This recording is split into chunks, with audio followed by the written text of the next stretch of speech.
자, 수업 들어가도록 하겠습니다. EBS 187쪽 날개 또는 수갑 윤릉길 씨 작품 유명한 거 많이 있죠. 그 중에서 이 작품도 꽤 유명합니다. 제목만 봐도 상징성이 좀 짐작이 돼요. 날개와 수갑이 대조가 되고 있어요. 그렇죠? 날개는 어떤 이미지일까요? 그렇지, 자유. 수갑은? 어가. 그렇지.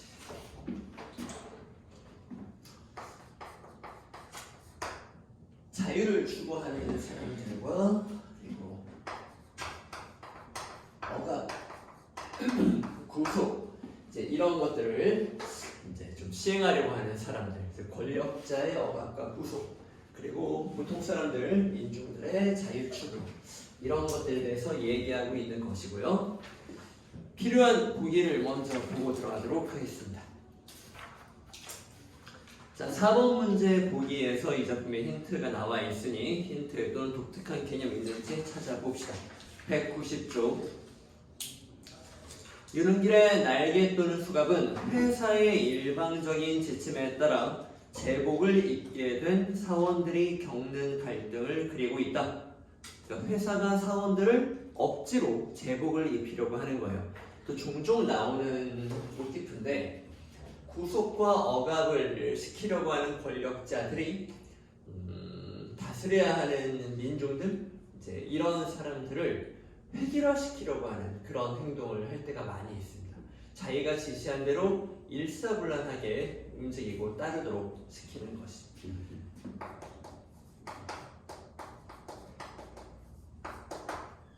일방적으로 제복을 입히는 행위, 이제 이런 것들이 억압, 구속, 획일화를 위한 회사, 권력자의 어떤 의도, 이제 이렇게 형상화되어 있다고 볼 수가 있겠죠.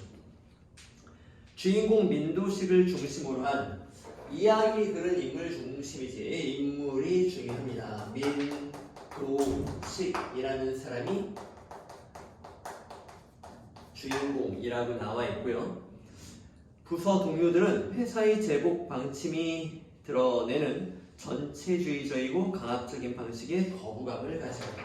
그러니까 이런 것들이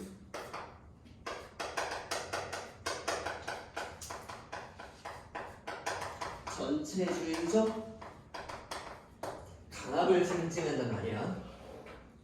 이렇게 좀 식민지 시대, 일제강점기부터 우리나라도 그런 문화가 좀 있었기 때문에 학교에서도 이제 좀 교복을 입고 제복을 입고 좀 이런 교복이 순기능도 있어요.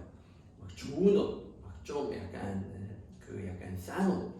사실 실용적인 건 싼 옷도 되게 좋은데 그냥 대략 걸치고 이렇게 하면 되는데 아주 필요 이상으로 비싼 옷 그걸 가지고 자기의 부를 과시하고 이제 이런 사람들, 이런 학생들, 이런 어떤 학생들 사이에서 퍼지는 차별 이런 것들을 없애기 위해서 교복을 입히기도 하지만 일제강점기에는 약간 획일화 이제 이런 맥락으로 들어오면은 앞에 국기가 있고 국기에 대해서 경례시키고 아침에 집에 갈 때 옛날에는 그런 문화가 있었습니다. 교복을 입히고 학교에서 군사훈련을 시키고 말죽거리 잔혹사라는 영화를 보면 이제 그런 문화가 형상화되어 있어요. 그래서 이 나라에 횡행한 그런 전체주의적 강압을 그렇게 또 그려내는 영화도 있고 이런 얘기도 있고요. 그러니까 이 작품도 말죽거리 잔혹사나 이런 것처럼 약간 우화적인 작품이라고 볼 수가 있어요. 우화가 뭐지?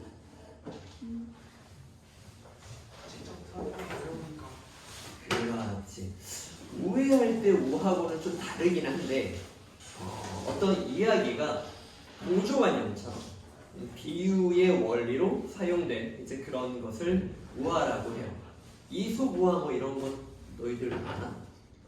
선생님도 어렸을 때 그런 것들 천집 가지고 막 읽기도 하고 했는데 이솝우화 보면은 동물을 의인화한 이야기인데 그것이 하나의 비유적인 보조관념적인 개념으로 사실은 우리 인간사를 빗대고 있는 거잖아. 이제 그런 성격을 가지고 있습니다. 이 이야기도 우화적인 이야기입니다. 그러니까 표면적으로는 회사 일을 그리고 있는데 이 회사의 일은 하나의 보조관념 역할을 하고 있단 말이지. 마치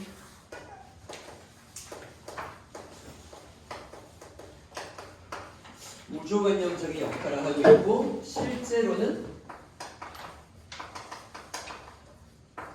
우리 사회에 대해서 말하고 싶은 거지. 이걸 진짜로는 말하고 싶었던 거야. 이렇게 빗대어 말하는 그런 태도를 가지고 있고 우리 사회의 이런 면모를 고발, 비판하고 있는 거란 말이지. 지금 190쪽 보고 있어요. EBS 190쪽이는 보기를 보고 있죠. 이렇게 거부감을 가지고 불만스러움을 공유하기도 하고 회사에 저항할 방법을 두고 갈등하기도 한다. 그러니까 저항하는 민중을 상징하는 사람들이죠.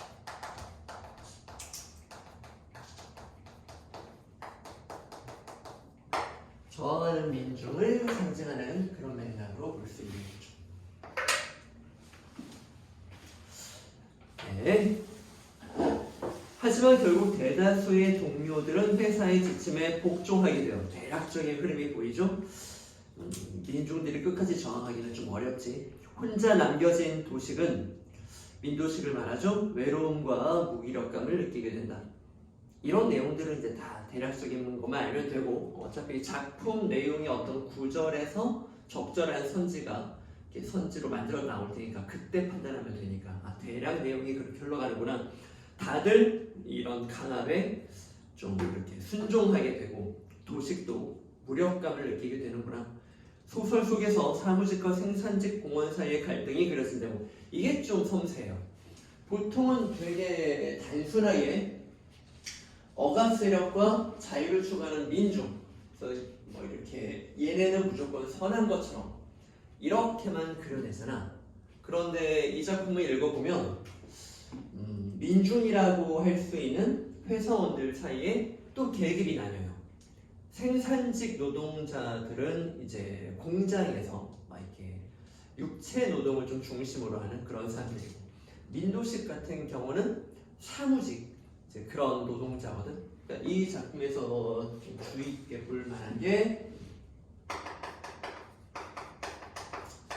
사무직 노동자와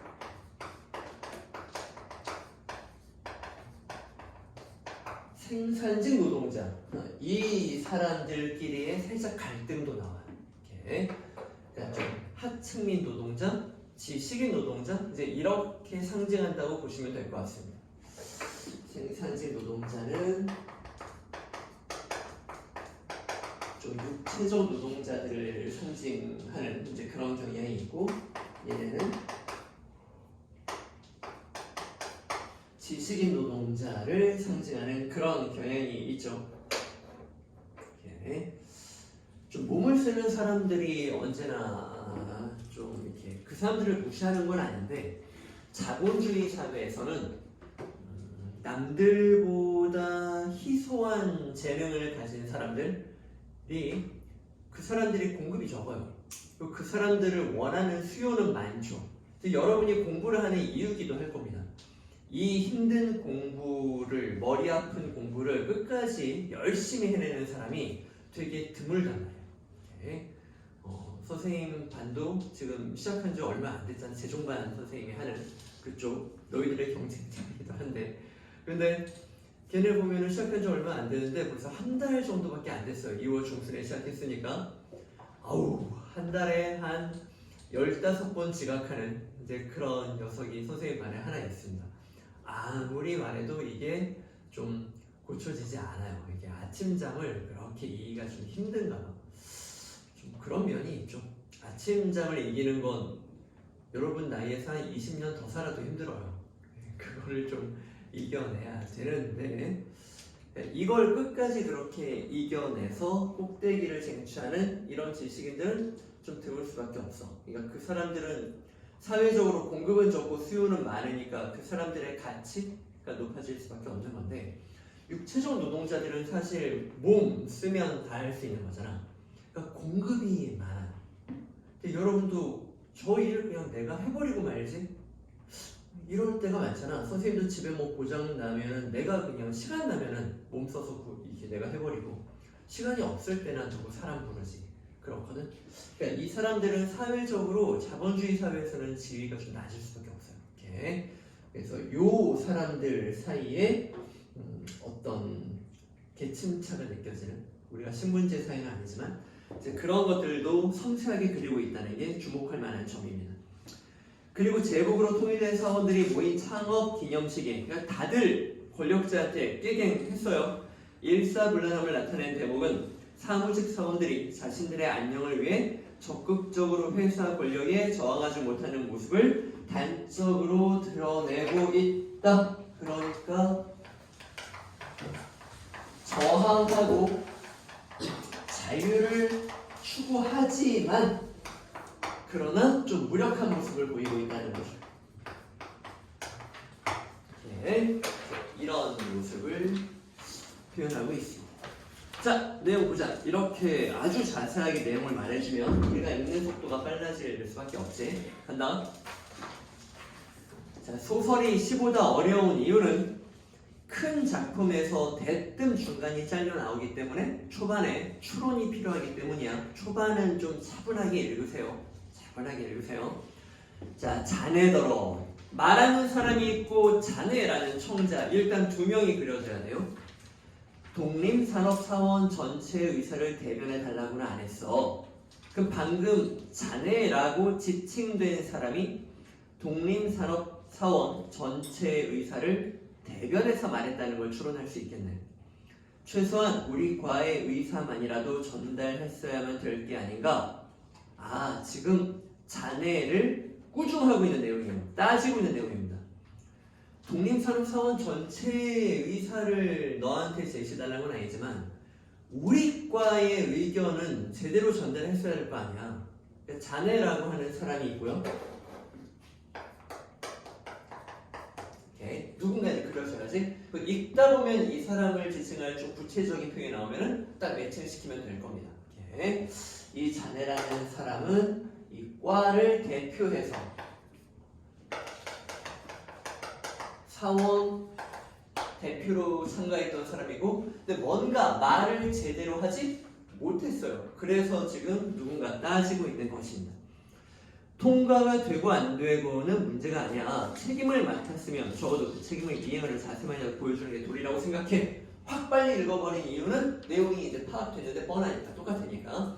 이 사람은 책임을 져야 되는 사람인데 그러나 말을 제대로 하지 못했습니다. 회의가 시작되자마자 똑똑히 잘 들어달라면서 기획실장이 자기네가 작성한 초안을 낭독했어. 낭독을 끝내더니 잘들 들었냐고 물어. 잘 들었다고 끄덕끄덕 거릴 수밖에. 그랬더니 질문이 있으면 하라는 거야. 모두들 어안이 벙벙해서 앉아있는 판인데 실장이 씩 웃어. 그러면서 하는 말이 질문이 없다는 건 원안에 전적으로 찬성하는 것으로 믿고 수정 없이 실행에 옮기겠다고. 회사 발전을 위한 중요 사업에 이처럼 만장일치로 협조해줘서 고맙다고 이러는 거야. 용가리 통뼈라도 손가락 하나 까딱 못할 상황이었다니까. 얘는 지금 변명을 하고 있는 거죠. 말을 못하는 상황에 대해서 변명을 하고 있는 거고, 기획실장이라는 사람이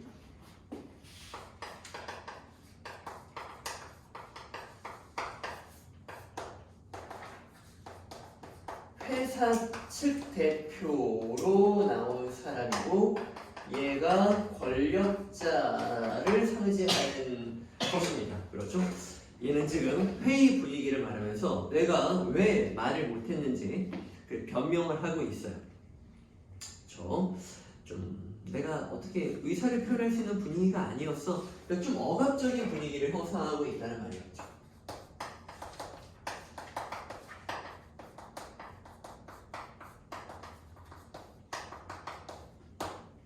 우리가 말을 할 수 있는 분위기가 아니었다니까. 장 선배님 말에 좀 어폐가 있는 것 같습니다. 장 선배님이라고 말하는 사람이 얘겠지? 네, 이름을 내가 말해줄게요. 장상태라는 사람이에요. 오케이? 장 선배님. 방금 말한 사람이 장상태야. 좀 어폐가 있는 것 같습니다. 그러니까 누가 또 공격하는 거야. 회의는 람데뷰가 아닙니다. 그러니까 남녀 간의 어떤 밀회, 사랑을 나누는 게 아니에요. 특히 노사, 노동자와 회사 간의 회의는 회의라는 형식을 빌린 전쟁입니다. 사용자 측에서 노동자를 사용하는 측이니까 회사 측을 말해요. 수단 방법을 다해서 계획을 밀고 나가려 하는 건 당연합니다. 필요하다면 피용자, 고용을 당한 측, 그러니까 피용자가 사원 측이죠. 용가리 통뼈 아니라 통뼈 할아버지라도 돼서 따질 건 따지고 반대할 건 그러니까 왜 따지지 못했냐라고 지금 비판을 하고 있는 거야. 장 선배를. 그러게 내 처음부터 뭘 했어? 나는 장 상태죠. 난 그런 일이 적임이 아니니까 우 군이 맡으라고 했잖아. 그러니까 지금 장 상태를 몰아붙이는 사람이 우씨성을 가진 남자인 거예요. 장 상태보다 아랫사람인가 봐요. 우 군 이렇게 아래 남자를 부르는 것처럼 말하는 거 보니까 우 군이 맡으라고 했잖아 이렇게 말하고 있어요. 이러면 내가 미리 말해줄게요. 여러분은 읽으면서는 이제 우군 이렇게 가겠죠. 이름이 나오면은 딱 매칭을 시키면 되는데 이제 우기환이라는 남자예요. 갈등은 있지만 얘네의 뜻은 같습니다. 저항하자는 거예요. 민도식, 장상태, 우기환 지금 다 저항을 하려는 사무직 노동자들이에요. 오케이. 이미 끝난 일이야. 지금 와서 아무리 떠들어대봤자 제복은 벌써 우리 몸에 절반쯤 입혀져 있어. 우리는 벌써 절반쯤 코가 꿰었어. 이렇게 말하고 있고요. 복이 없어도 추론할 수 있죠. 회사는 제복을 입히려고 하고 얘네는 안 입으려고 하고. 회사는 획일화를 시도하려고 하고 얘네는 거부하려고 하고. 그렇습니다. 민도식이 나서서 험악해진 분위기를 간신히 가라앉혔다. 준비위원회를 구성하고 회의를 소집한 건 처음부터 요식행위에 지나지 않았던 거야. 얘들아, 요식행위가 뭐야? 요 말을 사회생활하면서 많이 듣게 될 거야. 요식행위는 필요한 형식 행위라는 건데 이게 선생님 그럼 좋은 거 아니에요? 요식행위라는 건 겉으로 보여주기 위한 쇼 같은 느낌이에요. 오케이. 이건 요식행위야. 그냥 겉으로 보여주기 위한 쇼. 준비위원회 했다. 우리 사원들 얘기 들었다. 됐지? 회사 입장에서는 그런 요식행위를 했을 뿐 진실로 회사 사원들과 소통하려고는 안 했다는 말이죠. 요식행위라는 건 이제 그런 느낌으로 쓰는 거고. 오케이? 겉보기 행사잖아. 이런 느낌이에요. 경영자 독단으로 처리하지 않고 사원들의 의사를 물어서 전폭적인 지지를 얻어가지고 결정했다는 인상을 대내외에 풍길 필요가 있었던 거야. 요식행위를 몰라도 지금 설명을 다 해주죠? 그냥 쇼만 했던 거야. 이제 길은 두 가지뿐이야. 나머지 절반을 찾아서 마저 몸을 꿰던가, 그러니까 획일화 정책에 순종하든가, 아니면 기왕 우리 몸에 입혀진 절반을 아예 벗어버리든가, 그러니까 자유를 쟁취하든가 투쟁하든가 이렇게 말하는 거예요. 갑자기 맞춤법을 되게 제대로 썼다는 말을 하고 싶네요. 얘들아, 선택 상황에서는 든지 든가라고 하는 게 맞다. 던가가 아니라 든지 든가. 이렇게 엄매하는 사람들은 좀 알아둬야 돼. 이렇게. 던가라는 건 회상할 때 쓰는 말이에요. 회상할 때 뭔가 떠올릴 때. 자, 이러든가 저러든가 우리는 알아서 결정할 일이야. 저기 좀 뭐라고, 저 사람이 아까부터 우리를 비웃고 있어. 자, 또 다른 인물이 등장해요. 재봉 얘기 앞으로는 그만하기로 하지. 이렇게.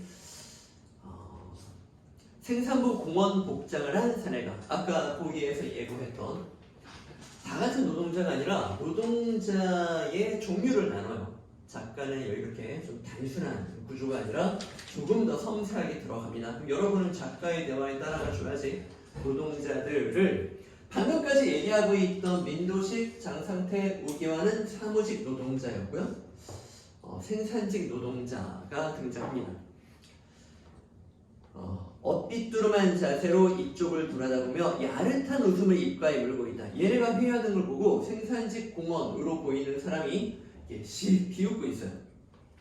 장상태가 화를 벌컥 내면서 큰 소리로 미스 윤을 불렀다. 이봐, 저기 앉은 저 사람 내가 좀 보잔다고 전해. 눈이 휘둥그레진 미스 윤이 종종 걸음으로 그에게 다가가기 전에 그쪽에서 자진해서 먼저 일어섰대요. 얘기를 큰 소리로 하니까 들었으니까 나를 부른다고? 하면서 그 사람이 걸어옵니다. 충분히 알아들을 수 있을 정도로 장의 목소리가 컸던 것이다.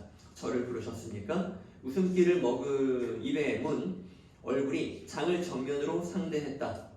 공손한 말인데 비웃어요. 비웃으면서 말해요. 당신 뭐야? 뭔데 어제부터 남의 얘기를 엿듣고 비웃지? 비웃길? 얘네가 지금 얘기하고 있는 곳이 카페인데 얘는 어제부터 카페에서 앉아있으면서 얘네의 회의를 어제부터 듣고 어제부터 비웃고 있었던 거예요. 얘도 지금 이틀 연속 나온 사람이에요. 비웃음으로 보셨다면 용서하십시오. 엿듣고 싶은 생각은 없었습니다. 장상태는 얘를 좀 반말하고 있고 얘는 존댓말하고 있고 장상태는 얘를 좀 함부로 대하고 있고요. 가만히 앉아 있어도 들릴 정도로 선생님들 말소리가 컸습니다. 말씀 내용이 독립산업에 계신 분들 같아서 저도 모르게 관심이 컸나 봅니다. 오라, 그러고 보니 당신도 독립가족의 이론이 분명하군. 회사는 같아요. 부서가 어디야? 페이지 넘어가서 생산부 제1공장입니다. 거기서 자벽부로 생산부 중에서도 엔지니어가 아니라 자벽하는 사람이야. 되게 좀 사회적 지위는 낮게 우리가 인식하고 있죠. 근무하고 있습니다. 육체적 노동자를 상징하는 그런 인물로 나온다고. 이름은 권입니다. 이름이 권이다? 그럼 아주 성까지 짝을 채워보게. 성과 이름을 다 말해. 성이 권입니다. 그러니까 얘는 이름을 말하지 않은 거야. 만만한 상대를 만난 장은, 자, 만만한 상대라는 말은 함부로 해도 되는 존재라고 장상태가 생각한다는 말이에요. 얘는 우습지 그러지. 우리가 막 그러면 안 되는데 공사장에서 그냥 벽돌 나르고 이런 사람들을 약간 좀 깔보는 것처럼 보는 사회적 분위기가 있잖아요. 사실은 원래 그러면 안 되죠. 왜냐면 사람의 인격으로 그 사람을 대한다면 그러면 안 되는데 돈의 논리로 보면 이걸 깔보는 사람이 있거든. 근데 장상태가 좀 그렇게 바라보는 것입니다. 함부로 해도 되는 거예요. 자기보다 명백히 아랫사람이고 회사에서 중히 여기는 사람들도 아닌 거예요. 놀이객감으로 삼아 화풀이할 작정임을 분명히 하면서 동료들에게 은밀히 눈짓을 보냈다. 함께 놀이에 뛰어들라는 뜻일 거다. 이 사람 우리가 짓밟아버리자. 이렇게 동조해. 이런 태도를 보인 거야. 그러나 도식이, 민도식이 보기엔 첫눈에 결코 만만한 상대가 아니었다. 육체적 노동자, 생산직 노동자지만 함부로 할 사람은 아닌 것 같아요. 그는 참을성 좋게 여전히 웃고 있었다. 그것은 생산부 공원들, 육체적 이제 공장 노동자들이 본사의 사무직을 대할 때 일반적으로 갖는 비굴한 표정이 아니었다. 보통은 이 사람들이 사무직 노동자들한테 비굴한 태도를 보이는데 방금 그 권씨는 당당했다는 거죠. 그렇다고 적대감도 아니에요. 얘들아, 비문학이든 문학이든 수능 시험을 볼 때는 아니란 건 아니라고 그어두는 건 대단히 좋은 버릇이야. 그렇지? 비굴함 그으시고요. 슬래시로 찍 그어버려. X를 치든지. 적대감도 찍 그으시고. OX만 잘하면 만점인 요즘 이제 시험 체계에서 아닌 건 아니라고 그어두는 건 함정에 빠지지 않는 좋은 버릇입니다. 그것은 일종의 자신감 동그라미. 권씨는 뭔가 자신감이 있는 거야. 계층은 낮은 것 같은데. 두툼한 입술과, 여기서부터 세 줄 묶을게요. 두툼한 입술과 커다란 눈이 얼핏 눈에 띄는 특징, 작은 체구, 이렇게 관록 같은 게 엿보이는 얼굴, 여기까지 묶으세요. 이런 부분이 있으면, 이런 세 줄이 있으면 수능에서 선지로 어떻게 만들어지죠? 그치, 외양 묘사로 성격을 묘사로 제시하면 직접 제시를 했어? 간접 제시를 했어? 간접 제시 좋습니다. 오케이. 묘사로 제시하면 TV 화면을 보여주는 것 같은 것이다. 그건 서술자의 존재감이 사라지고 간접적으로 제시하는 것이다. 좋습니다. 겨울부터 계속 훈련했던 거. 그것이 교양이라는 것하고 연결되어 그러니까 몸 쓰는 사람인데 교양이 있어. 자벽부라던 자기소개가 아무래도 믿어지지 않는 그런 사람이었다. 생산직 노동자인데 되게 교양 있는 지식인 같은 포스를 뽑는 거야. 짝을 채우기 싫다 이거지? 그러니까 이름을 알려주기 싫다 이거지? 성만 말하겠다 이거지? 좋아. 근데 자네가 하는 자격이라고 무슨 상관이 있어서 우리에게 이틀 동안이나 관심을 갖지?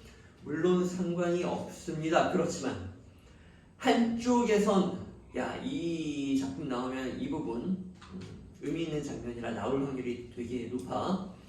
한쪽에선 작업 중에 팔이 뭉텅 잘려져 나간 사람이 있고 그 팔값을 찾아주려고 투쟁하는 사람들이 있는 반면에 권 씨가 왜 이틀 동안 올라와서 카페에서 대기하고 있는지를 추론할 수 있는 장면이에요. 권 씨는 왜 올라왔어요? 동료 육체적 노동자가 사고를 당한 거야. 팔이 잘려 나갔습니다. 그러니까 그 사람을 위한 보상 문제로 회사와 협상을 하기 위해 올라와 있었다는 거죠. 이렇게. 회사에서 안 만나주고 있나 보지? 그러니까 카페에서 죽치고 있는 거지. 자, 생산직 노동자는 훨씬 더 열악하고 처절한 환경에 처해 있다는 걸 추론할 수 있어요.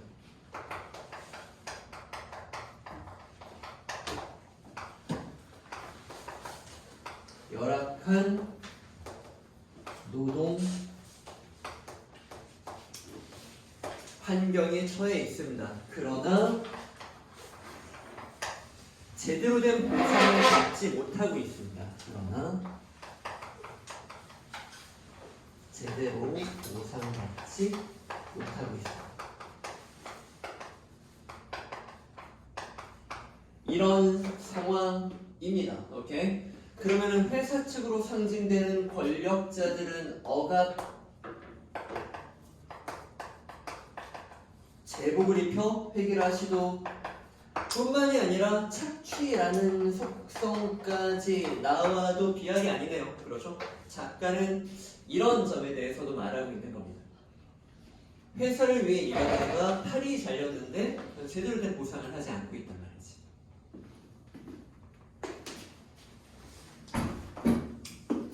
오케이. 네, 그런 상황이에요. 오케이. 다른 한쪽에선 몸에 걸치는 옷 때문에 거기에 자기 인생을 걸려는 분들도 계시구나 하는 생각이 들어서 그냥 지나칠 수가 없었습니다. 그러니까 얘가 보기에는 얘네가 너무 우습게 보이는 거지. 지금 옷 입냐 안 입냐의 문제로 저렇게 뭐 회사를 그만두냐 마냐 이러고 있구나. 우리는 팔 잘린 사람들의 삶에 대한 보상을 위해 이렇게 투쟁하고 있는데 얘가 보기에는 얘가 너무나 좀 가짜라 보이는 거죠. 그렇습니다. 오케이. 순간 장상태의 얼굴색이 하얗게 질리는 그냥 짓밟아 주려고 했는데 이 사람들의 삶이 너무 열악한 걸 듣고 자기도 너무나 당황을 한 거죠. 그렇죠? 뭐야? 그치?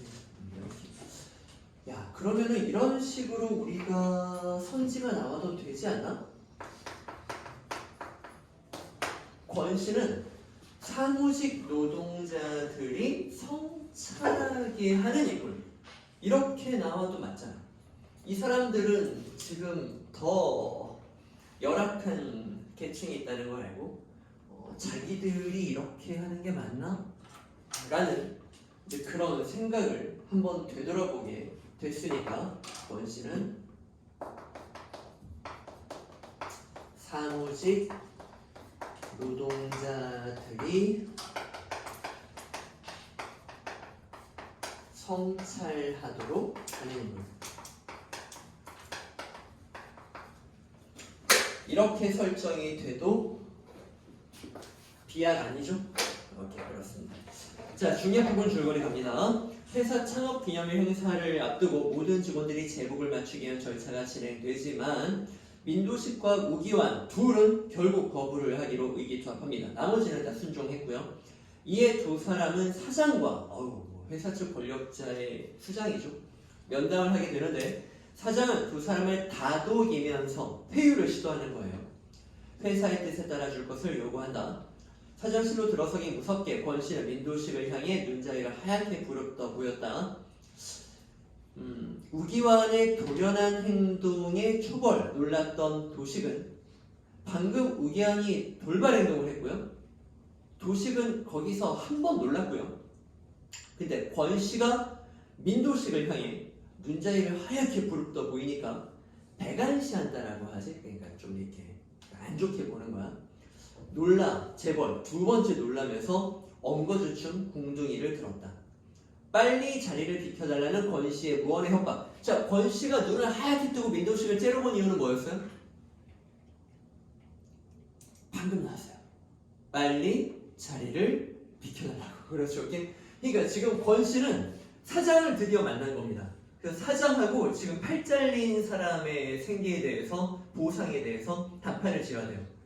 그러니까 옷 입기 싫다고 이러고 있는 사무직 직원 민도식. 그러니까 권씨가 보기에는 빨리 꺼지라고. 그래서 난 지금 겨우 어떤 기회를 잡았고 내 동료의 생계를 위해서 나는 투쟁할 거야. 너는 빠져. 이렇게 째려보고 있는 거예요. 그리고 이건 미리 좀 말해줄게. 우기환의 돌연한 행동은 우기환은 사표를 내버려요. 제복을 입지 않겠다고 사표를 내요. 좀 젊은 애거든요. 근데 사표를 내요. 그래서 사표까지 낸다고? 가장 저항적인 행동을 한 사람인 거야. 민도식은 깜짝 놀랐다가 갑자기 권씨가 꺼져라는 눈빛을 보내니까 또 두 번 이게 놀라는 겁니다. 죄송해요 사장이 한사코 안 된다는데도 부득부득 우기면서 이 사람이 권씨가 쳐들어왔군요. 뒤쫓아 들어온 여비서를 손짓으로 내보낸 다음 사장이 말했다. 어서 오게 권군. 권씨 말하는 거죠. 자기보다 더 사정이 절박한 사람을 위해 권씨죠. 민도식은 물러나지 않을 수 없었다. 네, 이 사람들의 삶이 훨씬 더 처절합니다. 착각하면 안 돼. 제복 가지고 투쟁하는 것은 안 된다라고 작가가 말한다고 생각하면 안 돼. 제복 안 입겠다고 회기라에 거부하는 이 사람들의 행동도 정당하지. 근데 훨씬 더 처절한 사람들이 있다. 그런 말이야. 오케이. 잘 생각해서 스스로 결정을 내리도록 하기에 도어가 닫히기 전에 사장의 껄껄한 목소리가 도식의 등 뒤에 따라 붙는다. 장 선생 집에 전화를 걸었더니 부인이 받대요. 새로 맞춘 유니폼 입고 아침 일찍 출근했다고요. 장 상태는 유니폼 제복 입고 출근했습니다. 페이지 넘어와서 아내 바가지 긁는 소리 밑줄 치고 창업 기념일의 아침은 시작되었다. 체육대회가 열리는 제1공장까지 가자면 다른 날보다 더 일찍 나서야 되는데도 여전히 민기적거리고만 있는 남편 곁에서, 그 남편은 이제 민도식이죠. 아내는 시종 근심 어린 눈초리를 거두지 않았다. 아내가 바가지를 긁었어. 장상태 씨는 제복 입고 나갔다는데요. 남편한테 그렇게 말하는 거야. 그러니까 아내의 의도는 뭐야? 너도 가라고. 남편한테 지금 사표 내면 생기가 끊기잖아. 남편한테 닥치고 제복 입고 출근하시죠? 이제 이걸 무언에 이런 압박을 가하는 거예요.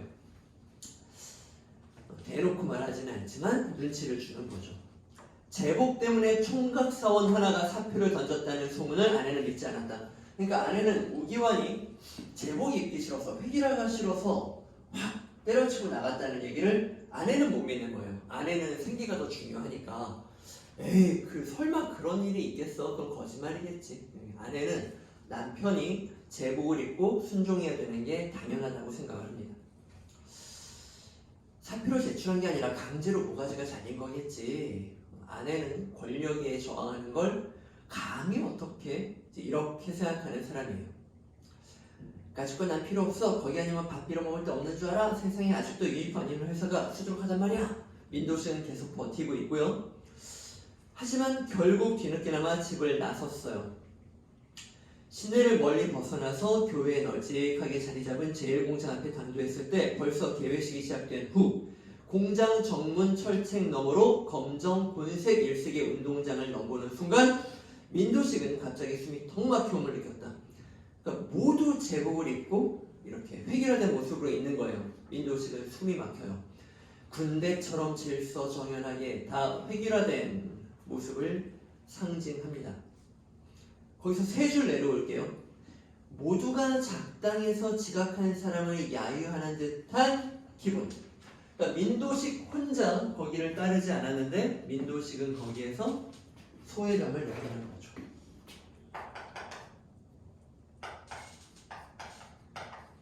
혼자 따르지 않으면 저항하는 사람이 이렇게 외로울 수밖에 없어요.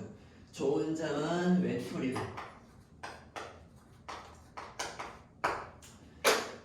그러니까 권력에 저항하는 게 쉽지 않다는 걸 또 보여주는 장면이죠.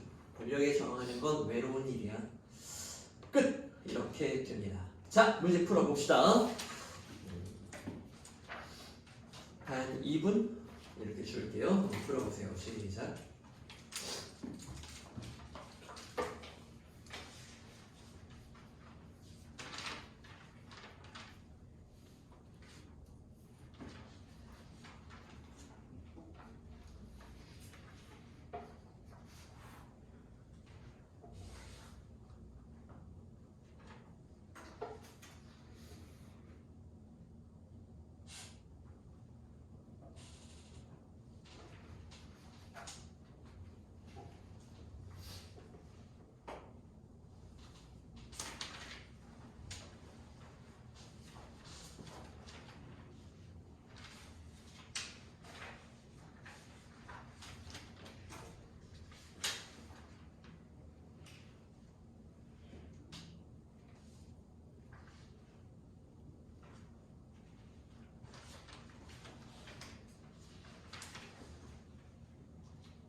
자, 됐나요? 1번 문제 답은 몇 번?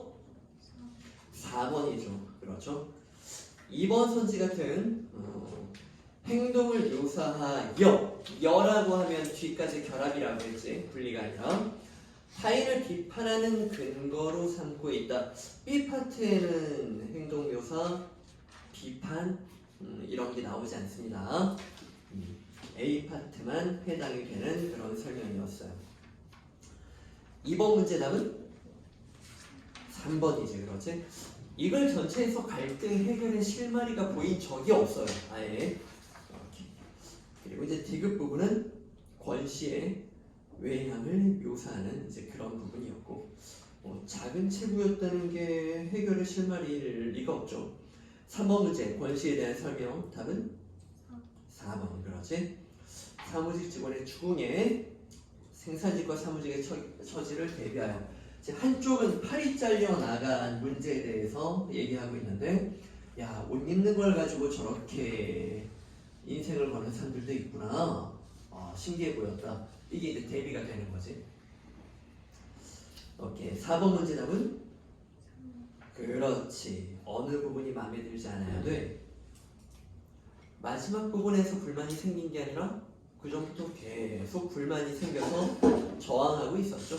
반발심이. 마지막 그 부분은 오히려 반발심이라기보다는 좀 소외감, 외로움, 이제 나만 동떨어진 느낌, 이제 이런 그런 좀 불쌍한 느낌이 드는 파트입니다. 오케이, 좋았어. 질문. 자, 낯선 작품 나왔어요. 그러니까 수능에서 비연계 작품 으로 낯선 작품을 줄 때도 있지만 이제 EBS 연계에서 좀 희한한 작품을 실을 때도 꽤 있습니다. 걔는 왜 지나가 이어서 해볼게요.